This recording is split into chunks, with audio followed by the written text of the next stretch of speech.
Hello legal learner and dear woman, how are you doing all? Today's video is all about legal rights that every woman should know. So let's begin. Right to property. According to section 14 of Hindu Succession Act 1956, एक daughter चाहे married हो या ना हो अपने father की property में equal हिस्सेदार है और वहीं एक वाइफ अपने हस्बैंड की प्रॉपर्टी में इक्वल शेयर की हिस्सेदार है. Right to equal pay. According to section 4 of equal remuneration act 1976, एक मैन और वुमेन इक्वल रिम्यूनरेशन के हकदार हैं और article 39 clause D and article 41 of constitution of India भी राइट टू इक्वल पे को गवर्न करता है. 2016 की एक रिपोर्ट के अनुसार मैन और वुमेन की अर्निंग में काफ़ी अंतर देखा गया है, जिसमें वुमेन महज मैन की टोटल अर्निंग में से 76.5% ही रिसीव कर पाती हैं. Right to dignity and decency. ये एक वुमेन का लीगल राइट है कि वो अपनी लाइफ इंडिपेंडेंट और अपनी चॉइस से जिए और कोई भी ऐसा लॉ नहीं है जो एक वुमेन को एजुकेशन और एम्प्लॉयमेंट लेने से रोके. आर्टिकल 51A क्लॉज ई के अंडर ये हर एक नागरिक की ड्यूटी है कि वो वुमेन की डिग्निटी अर्थात सम्मान को ठेस ना पहुंचाए. ये वुमेन के कुछ अधिकार हैं जिनसे वो अपने सम्मान की रक्षा कर सकती है. Right against sexual harassment at work place. Section 2N of post act में physical contact, demanding sexual favour, sexually coloured remarks, showing pornography, unwelcome physical, verbal और non-verbal conduct as a sexual harassment defined है. Under section 9 एक women sexual harassment की complain internal committees में कर सकती है. Committee के पास ये डिस्क्रिशन है कि वो इंक्वायरी करके मैटर को डिसाइड कर सके और कमिटी के डिसीजन से एग्राइट पार्टी फर्दर कोर्ट में भी अपील कर सकती है. पोस्ट एक्ट के बनने से पहले सुप्रीम कोर्ट ने Vishakha versus state of Rajasthan 1997 में harassment eight work place of women को प्रिवेंट करने के लिए गाइडलाइन सेट की थी और इस जजमेंट के 16 साल बाद the sexual harassment of women at work place prevention, prohibition and redressal act 2013 enact किया गया. Right against domestic violence. Section 498A of IPC women पे की गई क्रूएलिटी को डिफाइन करता है. कोई भी पर्सन जो कि वुमेन का हस्बैंड और फैमिली मेम्बर हो और उसे किसी भी तरह से अब्यूज़ करता हो तो वह 3 साल की कड़ी सज़ा और फाइन का हकदार है. डोमेस्टिक वायलेंस से वुमेन की प्रोटेक्शन के लिए डोमेस्टिक वायलेंस एक्ट 2005 में इनेक्ट किया गया.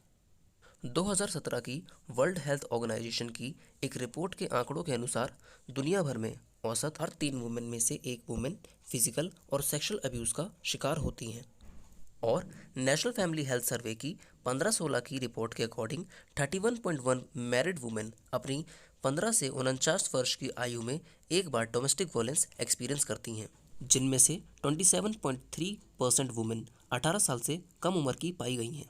और ये तो महज वो आंकड़े हैं जो कि रजिस्टर्ड हैं. ना जाने और ऐसे कितने डोमेस्टिक वायलेंस के केसेस हों जो कि कभी रजिस्टर्ड ही नहीं हो पाते. Right to keep identity anonymous.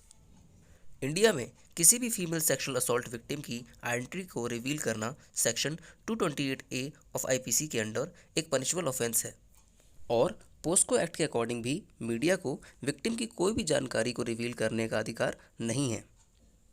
Right not to be arrested at night. हर महिला के पास ये अधिकार है कि उसे रात को गिरफ्तार नहीं किया जा सकता और गिरफ्तारी के दौरान किसी महिला पुलिसकर्मी की मौजूदगी ज़रूरी है. Right to registered virtual complaints. Women के पास ये राइट है कि वो वर्चुअल एफआईआर भी लॉन्च करा सकती है बाय मेल और रिटन. स्टेशन हाउस ऑफिसर चाहे तो एक पुलिस कांस्टेबल को वुमेन के प्लेस पर सेंड करके उसकी कंप्लेंट रिकॉर्ड करा सकता है. Right against indecent representation. कोई भी पर्सन किसी वुमेन से रिलेटेड एडवर्टीजमेंट और सफिशिएंट पब्लिकेशन उसके फिगर और बॉडी पार्ट्स को लेके रिटन, पेंटिंग और गेस्चर किसी भी मैनर में करता हो तो वो minimum 2 years plus fine of 2000 rupees के लिए लायबल है.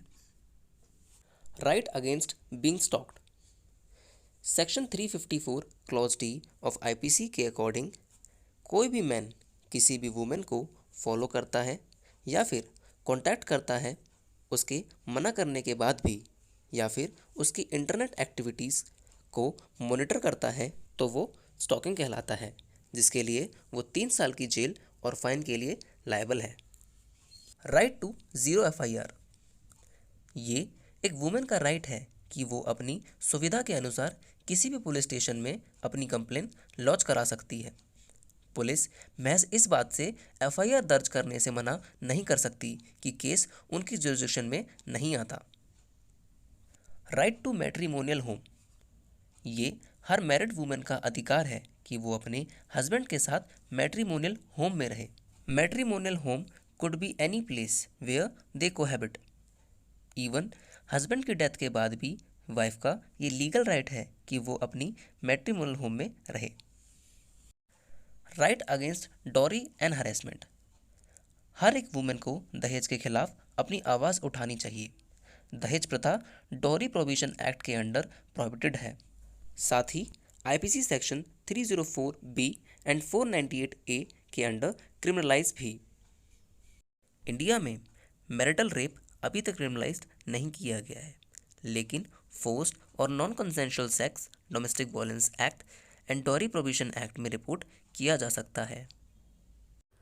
Right to stridhan. हर हिंदू वुमेन के पास द हिंदू सक्सेशन एक्ट 1956 और द हिंदू मैरिज एक्ट 1955 के अंडर शादी के समय मिले हुए गिफ्ट यानी कि स्त्रीधन पर संपूर्ण अधिकार है। Right to maintenance and alimony. Under the personal laws, a married woman can claim maintenance from her husband in the following acts. In Hindus, the Hindu Marriage Act 1955 and Hindu Adoption and Maintenance Act 1956. In Muslims, Muslim Women Protection of Rights on Divorce Act 1986. In Christian, Indian Divorce Act 1869 and in Parsis, a Parsi Marriage and Divorce Act 1936. एक women as a mother, as a unmarried daughter और as a wife section 125 of CRPC के under भी maintenance सीख कर सकती हैं। Bhagwan versus Kamla Devi and Chaturbhuj versus Sitabai cases में court ने ये हेल्ड किया कि एक अर्निंग वाइफ भी मेंटेनेंस क्लेम कर सकती है। साथ ही एक हस्बैंड भी मेंटेनेंस क्लेम कर सकता है if he is dependent on his wife. Right to divorce. Women have a right to divorce which is mentioned under section 13 of Hindu Marriage Act. इस राइट को डिटेल में पढ़ने के लिए मेरी पुरानी वीडियो देखें जिसका लिंक डिस्क्रिप्शन में है।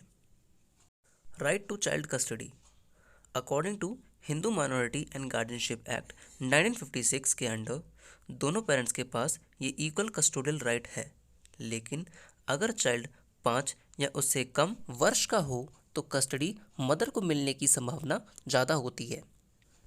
अगर मदर अपने बच्चे की टेक केयर करने में फेल हो जाती है तो वो अपने बच्चे की कस्टडी को खो सकती है। Right to abortion. According to medical termination of pregnancy act 2020 के तहत एक वुमेन 20 से 24 वीक तक की प्रेगनेंसी को टर्मिनेट करा सकती है बिना किसी की परमिशन के। Suchitra Srivastava versus Chandigarh administration. इस केस में सुप्रीम कोर्ट ने ये हेल्ड किया था कि एक बच्चे को जन्म देना या नहीं देना ये एक वुमेन की चॉइस है और फंडामेंटल राइट भी। साथ ही एक वुमेन की कंसेंट के बिना अबॉर्शन नहीं किया जा सकता है। Right to adoption. According to Hindu adoption and maintenance act 1956, a major unmarried women, widow और डाइवोर्सी एक चाइल्ड को अडॉप्ट करने के लिए कैपेबल है। एक हस्बैंड अपनी वाइफ की कंसेंट के बिना चाइल्ड अडॉप्ट नहीं कर सकता। साथ ही एक वाइफ के पास ये राइट नहीं है कि वो भी चाइल्ड को अडॉप्ट कर सके अनलेस हस्बैंड ने किसी और रिलीजन को अडॉप्ट कर लिया हो, रिनाउंस द वर्ल्ड कर दिया हो या फिर अनसॉनमेंट हो चुका हो।